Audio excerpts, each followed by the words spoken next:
오늘 고린도전서 1장 26절에서 31절에 있는 말씀까지 한 절씩 교도하겠습니다.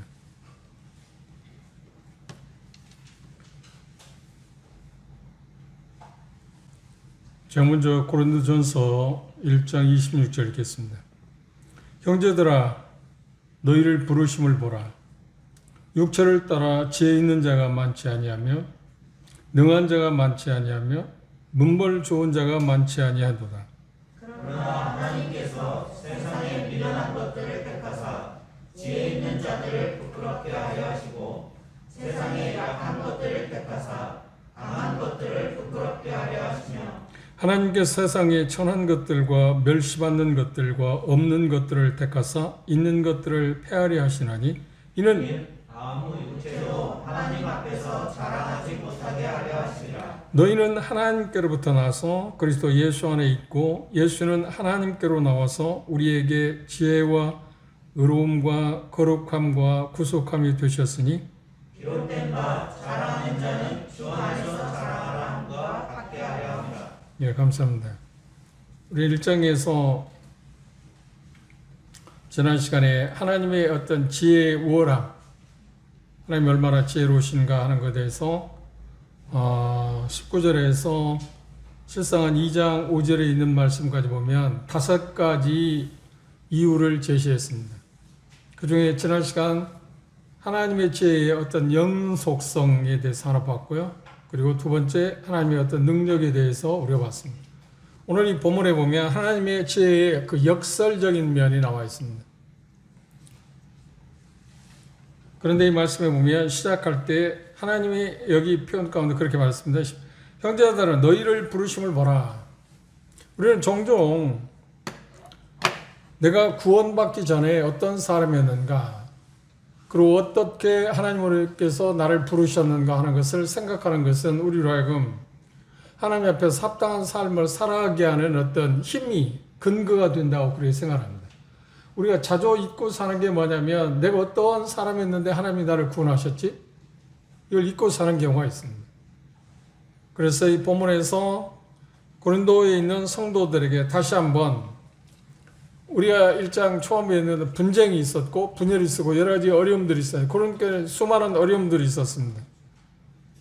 그런데 그 원인의 가운데 여러 가지 있지만 그 중에 하나가 뭐냐면 그들이 어떤 상태에 있었을 때 어떤 신분에 있었을 때 부르심을 받았는가 하는 것을 망각하는 데서 그런 문제가 올 수 있었다고 바울 사도는 지금 이야기하고 있습니다. 그래서 한번 그들에 대해서 그렇게 도전합니다.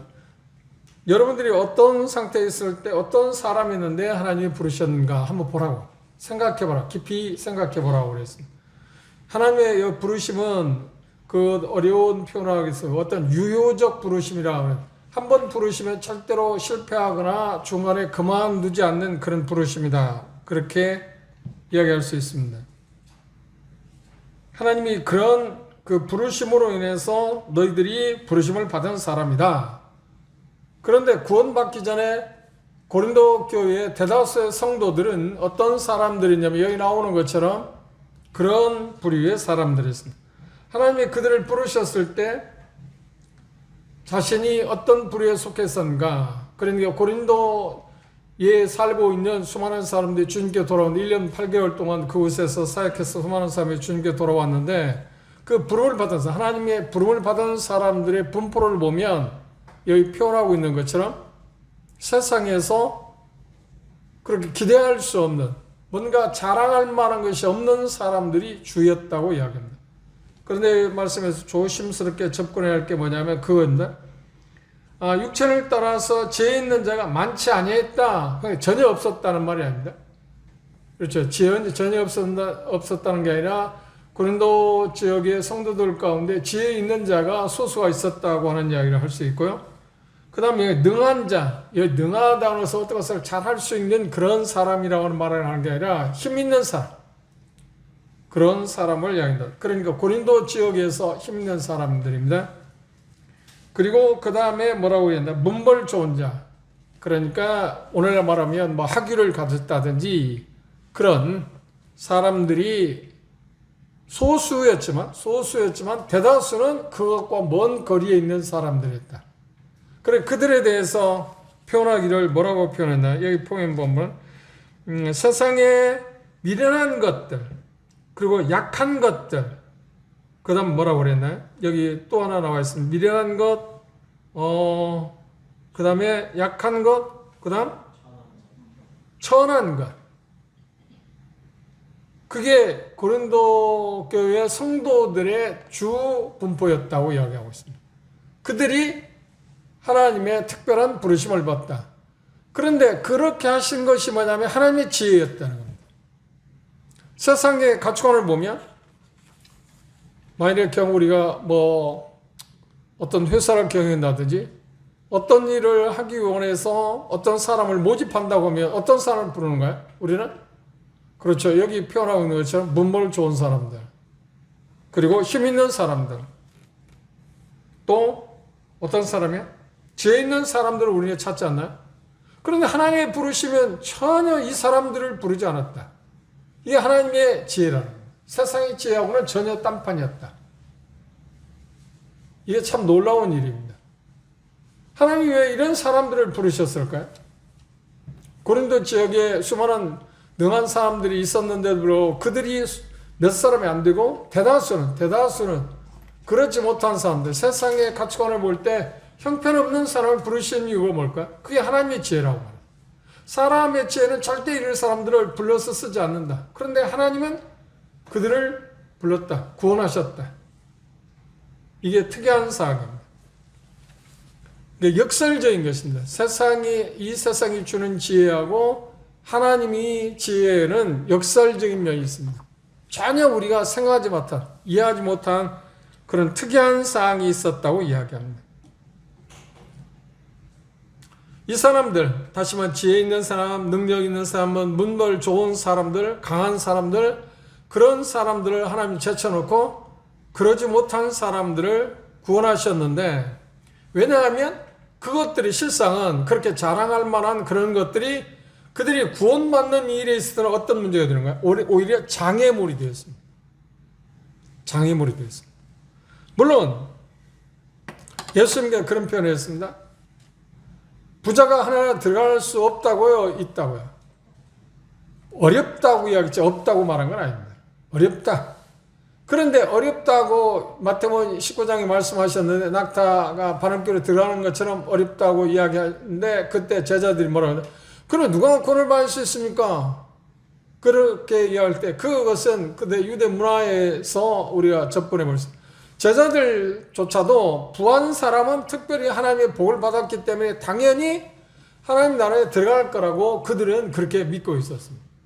그런데 부한 자들이 하나님 못 간다? 그건 이상한 이야기 아닌가요? 그래서 그러면 누가 구원 받을 수 있습니까? 할 때 하나님 예수님 뭐라고 하냐? 사람은 할 수 없는데 하나님은 하신다. 사람은 하는. 근데 하나님께서 하시는데 어떤 사람들을 주로 부른다고요? 그렇지. 자기 자신들이 정확히 말하면 죄라는 것을 인지하는 사람들만 하나님 부르시다. 그래서 예수님이 뭐래? 나는 세상에 온 이유가 뭐냐면 어떤 사람을 부르기 위해서 왔다고요? 강한 사람, 능한 사람, 지혜 있는 자가 아니라 뭐라고요? 죄인들, 약한 사람들, 천한 사람, 없는 것. 이 세상에 뭔가 내세울 수 없는 사람들을 부르러 왔다. 참 특이한 것입니다. 이게 하나님의 지혜랍니다. 정말 이해하기 어렵지 않나요? 누가 이런 사람들을 불러서 어떤 일을 도모하겠습니까? 아무도 세상에서는 그렇지 않습니다. 세상의 지혜는 이런 사람들을 절대 사용하지 않습니다. 부르지 않습니다. 그런데 하나님은 놀라우신 분인데도 이런 사람들을 주로 불렀다. 그들의 부르심을 입은 사람들이 주로 그런 사람들이었다고 이야기했습니다. 그런데 예수님께서 이미 이런 부분에 대해서 언급하신 일이 있습니다. 마태복음 11장 한번 보실까요? 25절 이하입니다. 그때 예수께서 대답하여 가라사대 천재 주제신 아버지여 이것을 지혜롭고 슬기 있는 자들에게는 숨기시고 이것이 뭡니까? 그렇죠. 구원, 천국의 소망을 갖게 하는 것. 그것들을 누구에게는 숨겼다고요? 지혜롭고 슬기 있는 자는 숨기시고 어린아이들에게는 나타나심을 감사하라.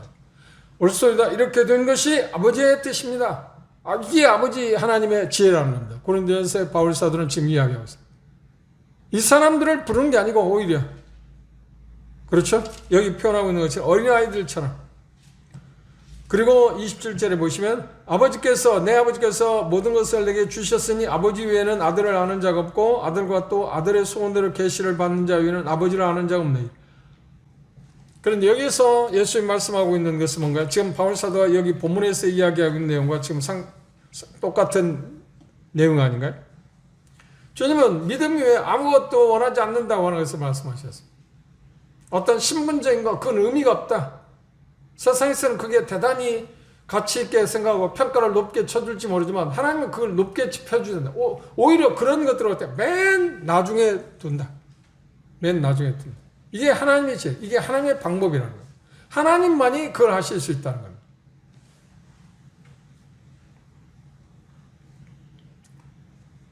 그리고 여기 보면 연약한 것, 부족한 것, 그리고 그것이 하나님의 어떤 강함에 대해서 드러날 수 있는, 여기 본문에서 이야기하는 것처럼 하나님의 하나님의 지혜의 역설적인 면을 지금 이야기하고 있다. 인간의 생각은 사람들의 지혜, 앞에서 이야기한 거 하나님의 사람들의 지혜하고 인간의 지혜에 대한 비교를 지금 하고 있잖아요. 사람들의 지혜는 어떤가요? 여기 표현하는 대로 약한 것, 또 천한 것, 없는 것들을 무시해버립니다. 그렇죠? 그런데 하나님은 그들을 부르신다. 참 이해하기 어렵지 않나요? 그러면 한번 생각해 보십시오. 고린도 지역의 성도들이 대다수가 이런 사람이 있는데 우리는 어떤가요? 그리고 우리뿐만 아니라 우리가 알고 있는 구원받은 성도들의 모습을 보십시오. 그것을 비근하게 생각한다면 그 각 가정에 제가 속해 있는 우리 식구들, 형제들, 여러분들 각각 여러분들 형제들 가운데 여러분들은 그렇게 대단한 사람이었나요? 그리고 가족을 본다고 하면 여러분들이 자란 그 동네에서 지역에서 여러분들의 가족이 대단한 가족이었나요? 가정이었나요? 그렇잖아요. 우리는 훨씬 좋은 그런 배경을 갖고 있는 사람이 수두룩했지 않나요? 그렇죠? 여기 표현하고 있는 능한 사람들, 지혜로운 사람들, 강한 사람들, 그렇죠? 그런 사람들이 우리 주변에 널려 있었잖아요. 그런데 왜 하필이면 나였나요? 왜 하필이면 여러분이었나요? 이것이 하나님의 지혜라고. 이게 하나님의 지혜다. 세상의 가치 기준과 전혀 다르다고 하는 이야기를 했습니다. 그 실내로 우리가 하나 찾아볼 수 있는 게 뭐냐면 심리의 한번 생각해요. 마태복음 11장 11절에 보면 여자가 낳은 자 중에 침례의 요한보다 어떻게? 유대한 사람이 없다. 그런데 침례의 요한은 지금 그가 유대인들의 배경에서 하나님의 선지자로 부름을 받은 건 사실이면 유대인의 배경에서 보면 세상의 지혜의 가치관에서 보면 그는 어떤 사람인가요? 내놓을 게 없어요. 내놓을 게. 정규 교육을 받은 사람, 납비들한테 교육을 받은 사람인가요? 어떤 학교가 있었나? 그렇죠. 그게 스스로 납비가 없어. 그러니까 제대로 그러니까 정규 과정을 당시 말한다면 납비들한테 통해서 공부한 사람이 아닙니다. 그렇죠? 그리고 그 외음은 어떤가요? 뭐 어디 내세울 사람이 아니야. 내세울 만한 게 없었어요.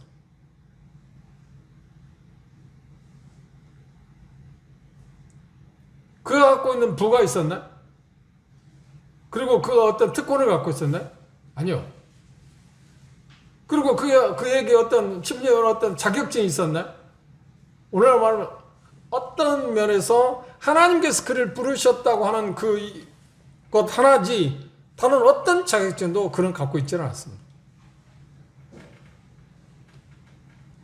그리고 외모 자체도 그렇고요. 그리고 그가 언변이 좋았다고 말한가요? 아니요, 그렇지 않습니다. 그냥 그 메시지를 보십시오. 회개하나 천국에 가까웠다. 단순하지 않나요? 그런데 하나님은 그를 부르셔서 선자로 세웠을 뿐 당대 유대 그 똑똑하고 강하고 힘있는 사람들, 지혜로운 사람들, 능한 사람들 앞에 그를 선자로 보내서 그들의 죄를 책망하고 있죠. 그리고 여자가 낳은 자 중에 그보다 위대한 사람이 없다. 이게 하나님이 하시는 일이라는 거예요. 이게 하나님이 하시는 일. 제가 어떤 분한테 이런 질문을 받은 일이 있습니다.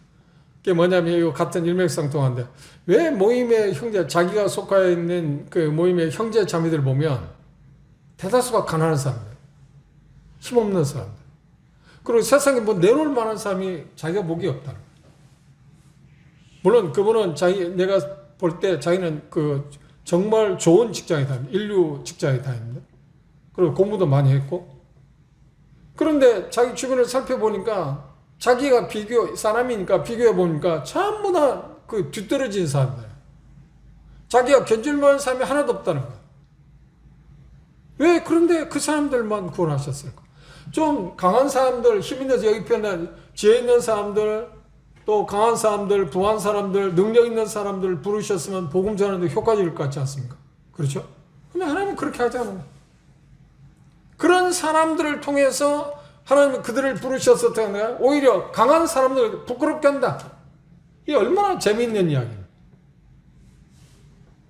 그래서 그 질문을 받고 이 본문을 읽어보라고 그랬습니다. 하나님이 하시는 일은 그렇다. 하나님이 하시는 일은 바로 그런 놀라운 역설적인 게 있다. 그게 아니었으면 우리가 어떻게 부름을 받았겠나. 그렇죠? 두 번째, 이제 세 번째 이야기에서 네 번째, 하나님 제 어떤 목적에 대해 생각해 봅시다. 1장 29절 31절까지 보면 하나님께서 왜 이런 사람들을 부르셨냐 하는 겁니다. 하나님의 지혜로우시기 때문에 훨씬 똑똑한 사람들 불러서 복음을 전하게 하고 복음의 진보를 훨씬 효과적으로 전할 수 있을 것 같은데 전혀 그 사람들을 놔두고 예수님 말씀하는데 지혜롭고 슬기 있는 자를 제쳐놓고 순수하게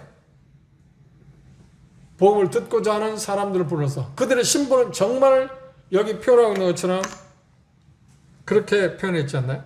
미련한 것들, 약한 것들, 천한 것들, 멸시받는 자. 세상에서 누구와 하나 이 사람들을 좋아할 사람이 없잖아요. 그런데 하나님은 그들을 좋아해 그들을 사랑했다. 그리고 사랑했을 뿐만 그들을 구원하셨다. 그 목적이 뭐냐는 거예요. 도대체 그렇게 하신 이유가 뭐냐? 하나님의 놀라운 그 지혜의 어떤 역사에 나오는데 그렇게 하신 이유가 뭐냐는 거예요. 그 이유가 있지 않나요? 그런데 첫째가 뭔가요? 그렇지. 하나님의 영광을 받기 위해서. 하나님의 영광을 받기 위해서란 말은 뭐냐면 그 다음 나왔지만 사람들로 하여금 어떤 누구도 자랑하지 못하게 하기 위해서. 내가 이 정도 되니까 하나님이 나를 부르신 거야. 내가 이 정도의 배경이 있으니까 이런 자격증이 있으니까 하나님이 나를 구원하셨다니까 그런 말을 전혀 할 수 없도록 하기 위해서. 하나님만이 그걸 하셨다. 하나님이니까 그걸 하실 수 있었다는 것을 드러내기 위해서 그런 사람들을 부르셨다는 거예요. 그런데 고린도 성도들이 이 메시지를 들을 때 바울 사도의 편지를 듣게 될 때 어떻게 했어요? 얼마나 감격스럽고요. 자들이 구원 받았을 때도 마찬가지지만 이 내용을 듣게 됐을 때 그들 마음이 얼마나 그렇지. 나는 세상에 쉽게 말하면 천덕꾸리고 두도 인정받지 못하는 사람이 하나님이 나를 인정했다? 그럼 나를 구원하셨다? 그리고 하나님이 나를 사랑하신다? 그리고 다음 나오겠지만 하나님이 그리스도 안에서 내게 준 그 놀라운 신분의 변화? 그걸 생각할 때 감격스럽지 않을까요? 그리고 자기들이 그걸 생각하게 될 때 바울사도 기대한 것처럼 자기들이 지금 살아가는 것에 비교해 볼 때 내가 거기에 맞게 살아가겠다고 생각할까요? 이제까지 살아온 것처럼 주변에 맞춰서 적당하게 살지 그렇게 살까요? 절대 후자를 선택하지 않을 것입니다. 내가 그런 사람인데 하나님이 나를 부르셨다? 세상에 똑똑한 사람, 인물들이 많은데 하나님께 그들을 제쳐놓고 나를 먼저 사랑하셨다? 그리고 나를 구원하셨다? 이거 얼마나 놀라운 일입니다. 그 목적은 하나님의 영광을 받기 위해서. 다시 말하면 사람들로 하여금 자랑하지 못하게 하고 여기 표현 가운데 그렇게 이야기하고 있잖아요. 다시 보십시오. 자 27절에 보면 그러나 하나님께서 세상에 미련한 것들 그러니까 고린도 지역의 성도들과 미련한 사람들이었다. 여기 미련하다는 말은 뭘 말할까요? 내세울 게 없다. 지혜하고 반대된 말이죠. 그렇죠? 세상은 지혜로운 사람을 찾지 않나요? 그런데 하나님은 지혜롭지 못한 사람, 미련하기는 해도 믿음으로 말미암아서 구원받는다는 이 복음의 가치를 아는 사람입니다. 지혜로운 사람들은 믿음으로 말미암아 구원받는다는 것을 이해합니까? 그걸 받아들일 수 있는 힘이 있나요? 없어요. 이성적으로 생각하면 말도 안 되는 거잖아. 공짜다 보니까.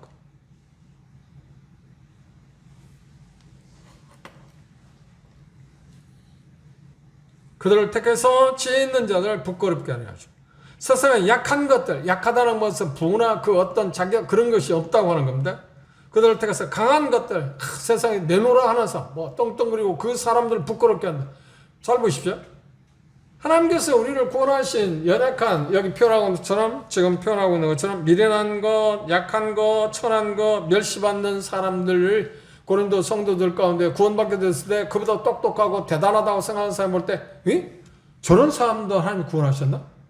다 같은 사람을 구원하지 않고 왜 저런 사람을 구원했을까? 이게 기이한 일 아닙니까? 이게 고린도 지역에서 보면 이런 사람을 누가 쓰지를 않잖아. 관심을 두지 않잖아요. 그런데 하나님이 이 사람들한테 관심을 둔다고? 나에 대해서 관심을 안 갖고? 그때 그들은 충격을 안 받겠습니까? 그렇죠? 그들은 충격을 받습니다. 그래서 여기 표현한 것은 그런 내용입니다. 다시 보십시오. 20절째. 그러나 하나님께서 세상에 미련한 것들을 택해서 지혜 있는 자들을 부끄럽게 한다. 그 다음 두 번째 뭐라고요? 세상에 약한 것들을 택해서 강한 것들을 부끄럽게 하고. 그리고 28절은 하나님께서 세상에 천한 것들, 여기 천하다고 하는 말이 뭐냐면 당시 신분을 볼 때 노예, 사람 대접을 못 받는 사람, 그리고 뭐 가난한 사람들, 과부, 고아 뭐 그런 사람들일 수도 있습니다. 그런데 이 천하다는 말은 노예들 주로 당시 사람 취급도 짐승 취급을 받는 사람들을 하나님이 구원하셔. 그리고 멸시받는 같은 이야기입니다. 사람인데 사람 취급을 받지 못하는 사람들을 택하사 어떻게 했다고요? 그들의 것들을 없는 것들을 택하사 있는 것들을 폐하려 그들을 우습게 만들었다. 비웃게 만들었다. 이유가 뭐라고요? 이는 아무 육체로도 하나님 앞에서 자랑하지 못해. 내가 이 정도 되니까 하나님이 나를 구원하셨어. 그런 말을 누구도 할 수 없게 하기 위해서라고 이야기했습니다. 그 다음에 하나님께서 이렇게 지혜로운 사람들을 대신 미련하고 약하고 천하고 멸시받는 사람들을 택해서 구원하신 목적이 뭔가요? 두 번째가 첫째는 하나님의 영광을 받기 위하고 두 번째는 사람으로 자랑하지 못하게 하기 위하고 세 번째가 뭐냐면 그리스도 안에 있기 때문에 지혜, 의로움, 거룩함, 구수감을 받게 하셨다. 그들이 반대로 이런 놀라운 신분 상승을 가져주게 했다고 이야기합니다. 30절 주목해. 너희는 하나님께로부터 나서 하나님으로부터 난 사람들, 위로부터 났다, 거듭났다 그러잖아요. 세상에 한번 생각해보세요. 아무리 지혜로운 사람인데 하나님으로부터 하나님과 관계에서 어떤 세상에 올 수 있다는 사람이 어디에 있어요? 아무도 없잖아요.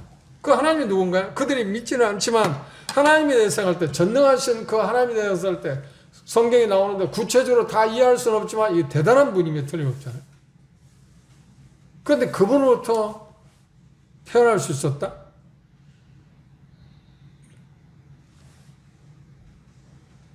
그리고 그 다음 말씀을 보면 그리스도 예수 안에 있을 뿐만 아니라 예수는 하나님께 나와서 우리에게 첫째 말은 지혜와 둘째 의로움과 셋째 거룩함과 넷째 구속함이 되셨다.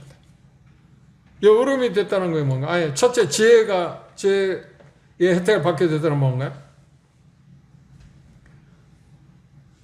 인간이 그 구원받은 그런 게 고린도 지역의 성도들이 지혜롭기 때문에 구원받았다는 게 아니라 그렇죠? 그들은 지혜 없는 사람입니다. 하나님의 지혜로 말미암아서 그들이 구원받았다. 하나님의 지혜 때문에. 하나님의 특별한 방법, 그것을 지혜라고 표현했습니다. 하나님이 주신 지혜를 지금 가르치고 있습니다. 여기 지혜, 하나님 그리스도 안에 있는 지혜라고. 고린도의 성도들은 하나님의 지혜로 말미암아서 가장 먼저 뭘 받나요? 하나님의 지혜로 말미암아서 뭘 받나요? 하나님의 영광을 바라봤어요. 고린도 후서를 한번 보십시오.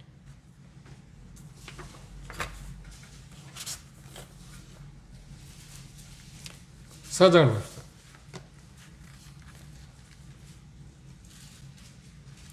고린도후서 4장 6절 말씀에 보면 어두운 데서 빛이 비추려 하시던 그 하나님께서 예수 그리스도의 얼굴에 있는 하나님의 영광을 아는 빛을 우리 마음에 비추셨다. 하나님이 주신 지혜를 받게 됐는데 그 지혜가 뭐냐? 하나님의 영광을 아는 지혜를 갖게 된다. 이게 얼마나 놀라운 것입니까? 아무리 세상에 지혜 있고 능용하고 뭐 어떤 힘이 있는 사람일지라도 하나님을 아는 힘이 있나요? 그걸 볼 수 있는 게 있나요? 없어요. 없어요. 그런데 이 사람들을 하나님께서 연약한, 그렇죠? 천하고 뭐 지혜 없고 하는 그런 사람들을 구원하셔서 그들에게 주어진 혜택이 뭐냐면 하나님을 알 수 있는 지혜를 갖게 됩니다. 이건 이론적으로 생각해 보면 우리가 쉽게 다가오죠. 잘 생각해 보십시오. 하나님을 아는 지혜를 갖게 됐다? 이 세상에서 그보다 큰 지혜가 된다. 하나님을 아는 지혜. 하나님을 아는 지혜는 이꼬로 뭔가? 구원이니까. 멸망이 아니라 생명이니까. 멸망이 아니라, 심판이 아니라 영생이니까. 그걸 고린도 지역에 세상에 내놓을 게 아무것도 없는 사람들을 구원하심으로 그걸 줬다는 거예요. 하나님의 지혜를 줬다는 거예요. 우리도 마찬가지야. 우리가 그 지혜를 받게 돼요. 하나님을 아는 지혜. 하나님을 아는 지혜. 세상에서 그보다도 큰 지혜가 되는 하나님을 아는 지혜를 받았다.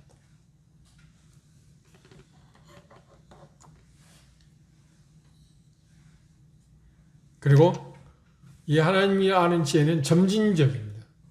주님 안에서 계속 예수 그리스도를 아는 지식에서 우리는 자라가라고 말씀하고 계시잖아요. 구원받은 후에 조금씩 더 하나님을 아는 지식에서 우리는 자라갈 수 있게 되었다고 하는 겁니다. 두 번째, 어떤 혜택이냐? 하나님의 의의를 받게 됐다. 이 말은 하나님으로부터 의인이라고 하는, 의롭다고 하는 칭호를 얻게 되었다. 그 말은 다른 말로 하면 이게 좀 어려운 말입니다. 쉬운 말로 하면 하나님부터 인정을 받는 사람이 됐다. 이 세상에 고린도 지역 성도들은 출신 성분이 아주 비천한 사람이 있잖아요. 그런데 예수 그리스도 그들을 하나님이 지혜에 의해서 부름을 받았을 때 하나님은 그들에게 어떤 게 돼요? 그들이 부름을 받은 그들은 어떤가요? 하나님이 인정받는 사람이 돼요. 세상에는 누구도 인정해주지 않는데, 누구도 사용하지 않는데, 누구도 천덕거리고 바라보지도 않는데, 수에 칠 가치가 없다고 생각하는데 천한 사람들 있잖아요. 그런데 하나님은 그들을 인정해 줬다.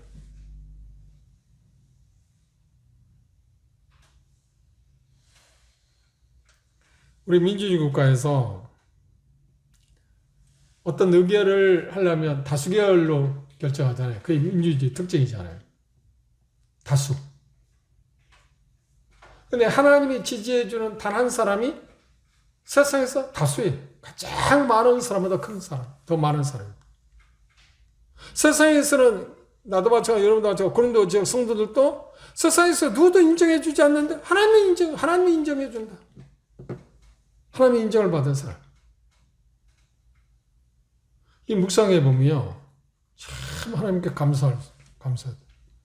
그렇지. 세상의 나에 대해서 그렇게 크게 생각하지 않고 어떤 것에 대해서 좋은 생각을 갖고 있지 않느냐에 불구하고 그걸 변한 예로 말한다면 우리가 그러지 못했을지는 모르지만 여하튼 현재 그런데 제 성도 그렇습니다. 그런데 성도들이 부름을 받았을 때 그 당대에 최고의 어떤 학문의 자리에 있는 사람들에 비하면 이 사람들은 거기에 갈 수가 있는 사람들 아니잖아요. 그리고 고린도 지역에 어떤 시의회가 있다고 생각해 보십시오. 그리고 그들은 이런 자격을 갖고 있는 사람은 시의회는 될 수도 없어요. 행정가도 될 수 없어. 노마우 황 시제에 부름도 받지도 못해. 다. 왜? 여러분, 천한 사람들이 멸시하면 짐승 쥐물을 만나서 무슨 뭘 그들을 부르서 뭐 하겠어요? 그런데 하나님은 그들을 부르셨고, 그런데 하나님은 그들을 인정했다. 하나님이 나를 인정했다. 이게 복음입니다.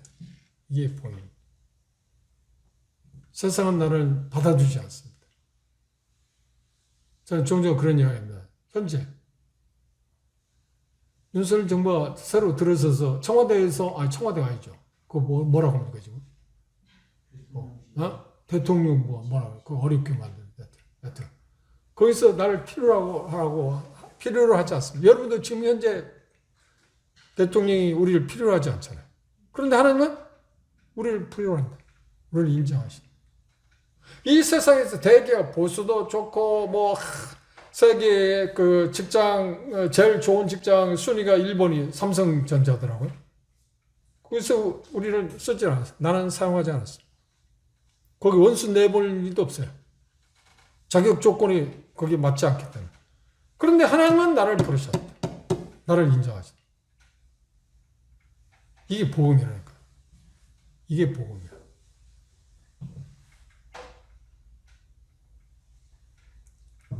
어렵다 하셨다고 하는 게 그런 의미라고 하는 것을 생각합니다. 그리스도를 믿게 되었을 때 우리에게 그리스도의 의가 우리에게 전가되었다. 그래서 그리스도의 의가 우리에게 전가되었을 때 우리를 뭐라고 하는가? 그리스도인이라고. 주님, 예수님께서는 히브리서 2장에 보면 형제라 부르십니다. 그리스도인이라는 말의 의미가 뭔가요? 하나님께 말씀하니 모든 피조물을 했어요. 세상에 난다 뛴다 하는 사람들, 뭐 날고 뛰는 뭐 대단한 사람들 앞에서 모든 피조물을 해서 말하기를 하나님 뭐라 말씀하죠? 얘는 내 사람이야. 나는 얘를 인정한다니까? 너희 모두는 내가 인정하지 않지만 내 밖에 있고 저주받는 사람이지만 얘는 내가 인정해. 이게 하나님 선언이에요. 어렵다 한다는 게 그거죠. 우리는 대단한 사람입니다. 무엇으로? 은혜로, 복음으로. 뭐 우리가 한 게 있나? 보탠 게 있어요? 아무것도 없잖아. 내놓은 게 아무것도 없었잖아.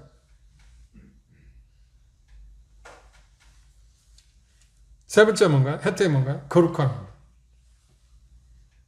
하나님을 위해서 특별히 구별된 사람. 하나님의 쓰시기 위해서 특별히 구별된 사람이 됐다는 겁니다. 이게 우리가 생각해 봐야 합니다. 하나님이 우리를 인정하시고, 다시 말하면 우리에게 지혜를 주시고, 하나님 아는 지혜도 주시고, 그리고 하나님이 인정받고 이 세상의 모든 사람들이 나를 제껴놓았지만 하나님이 나를 부르셨습니다. 그리고 나를 인정하십니다. 그렇게 하는 이유가 뭔가요? 그렇지. 그분을 위해서 우리가 구별된 사람이 되게 하고 뭔가 그분을 위해서 뭔가 할 수 있는 그런 위치에 우리를 두기 위해서 그걸 거룩이라고 말했습니다. 그걸 한마디로 말하면 선한 일이라고 말할 수 있습니다. 죄에 대한 하나님의 진노가 어떻게 했냐면 충족시켰다. 그걸 뭐라고 하냐면 속죄라고 합니다. 그렇죠? 속죄받았다. 구속. 값을 지불하고 우리를 샀다. 왜냐하면 예수 그리스도에서 십자가에 돌아가실 때 우리의 죄값을 다 치르셨기 때문입니다.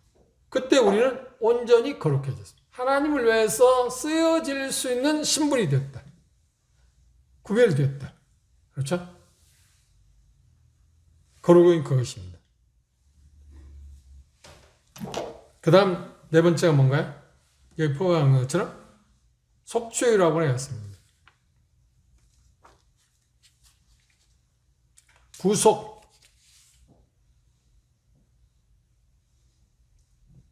속죄함 받았다. 하나님으로부터 어떤 진노나 그런 것들, 분리, 그것들이 우리에서 다 사라지게 되었다. 하나님의 부르심은, 하나님의 지혜는 이런 놀라운 혜택이 우리의 주인이다. 하나님이 연약한, 여기 표현하고 있는 것처럼 미련한 것, 약한 것, 천한 것, 멸시받는 것들을 택하신 이유가 뭐라고요? 네 번째, 주 안에서 자랑하기 위해서, 주님을 자랑하게 하기 위해서. 나를 구원하셔서 내 어떤 것은 아무것도 하나도 없습니다. 오직 주님만이 나를 구원하셨습니다. 이것이 하나님의 지혜의 최정점입니다. 그래서 이 표현 가운데 그렇게 31절 보시면 기록된 바 자랑하는 자는 주 안에서 자랑을 함과 같이 하려 함이니라. 주님만을 자랑하는, 나는 이런 사람이었습니다. 그런데 주님이 나를 구원하셨습니다. 예수님 그분이 나를 구원하셨습니다. 그 간증을 듣게 될 때 사람들 예수님을 자랑하고 있잖아요. 우리의 자랑은 누구밖에 없나요? 주님밖에 없습니다. 내가 내세울 게 있나요? 하나도 없어요. 정말 하나도 없잖아요. 그리고 엄밀히 따지면 세상에 내놓으라 하는 사람도 하나님 앞에서 내놓을 게 뭐가 있어요? 아무것도 없어. 내놓을 게 있다면 딱 하나지 뭐예요? 죄밖에 없잖아요. 그런데 사람들은 교만해가지고 말해, 자기는 대단한 것처럼 생각해. 사람들과 관계에서는 대단한 거, 사람들 앞에서는 자기가 대단하지만 감히 천지 창조하신 그분 앞에, 전능하신 그분 앞에 뭘 내놓을 게 뭐가 있어요? 그런데 그걸 내놓는 거예요. 어떻게? 지혜롭고 여기 평에도 강한 사람들, 부하고 능력 있는 사람들. 그런데 우리는 아예 그런 생각도 안 했어요. 그런 생각 안 했어요. 복음을 듣게 될 때, 나는 철저하게 멸망받을 사람이구나. 그걸 깨트리기 위해서 나름의 그 신분이라는 것이 다 어떤 개인의 절대적인 개념이고 상대적인 개념이기 때문에 나는 저 사람 좀 나아. 저 사람한테 더 많이 배웠어. 나는 저 사람보다 어떤 자격이 더 많아. 그 어떤 쪽에서는 나는 세상에서 얼마나 유용한 사람일 수 있어. 라고 한다 할지라도, 그런 신분이 있다 할지라도, 복음을 듣게 될 때, 나는 아무것도 없구나. 그렇죠. 하나님께 가지고 갈게, 내세울게. 이거, 하나님 보십시오. 내가 이런 게 있는데 하고 내세울 게 아무것도 없구나 하는 것을 우리는 알게 되죠. 그런데 그렇게 내놓을 수 있기 위해서는 어떤 자리에 가는 거야? 세상에서 내놓으라는 사람은 그걸 내놓지 못한다는 거야. 자기 교만에 빠져서. 그런데 천하고 역하고 여기 표현하고 너처럼 능하지 않고 문벌이 없고 그 다음에 학문이 그렇게 많지 않은 사람들은 아예 그것 자체를 내놓을 생각도 안 한다는 거예요. 그런데 그들을 부르셨다. 그게 하나님의 지혜다. 바꿔 말하면 하나님의 방법은 그렇다는 거예요. 사람들의 방법하고 하나님의 방법은 다르다.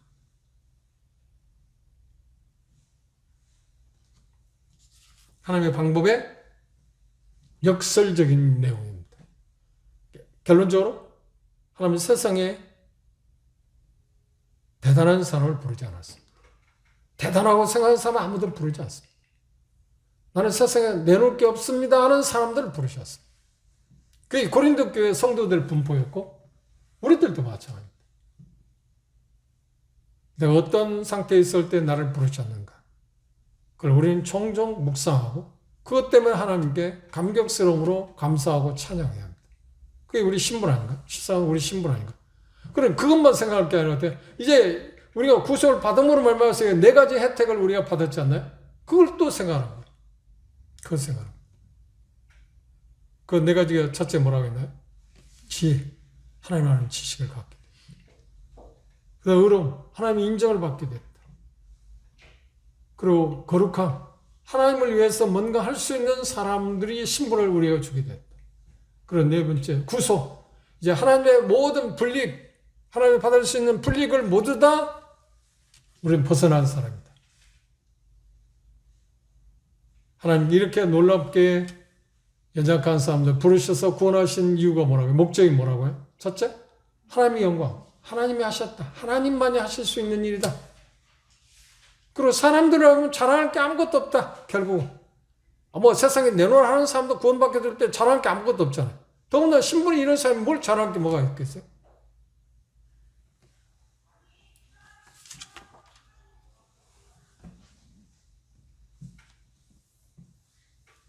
그리고 겉으로 이해한 것처럼 그렇게 하신 목적이 뭐냐면 주님만을 자랑하기 위해서 그분을 자랑합시다.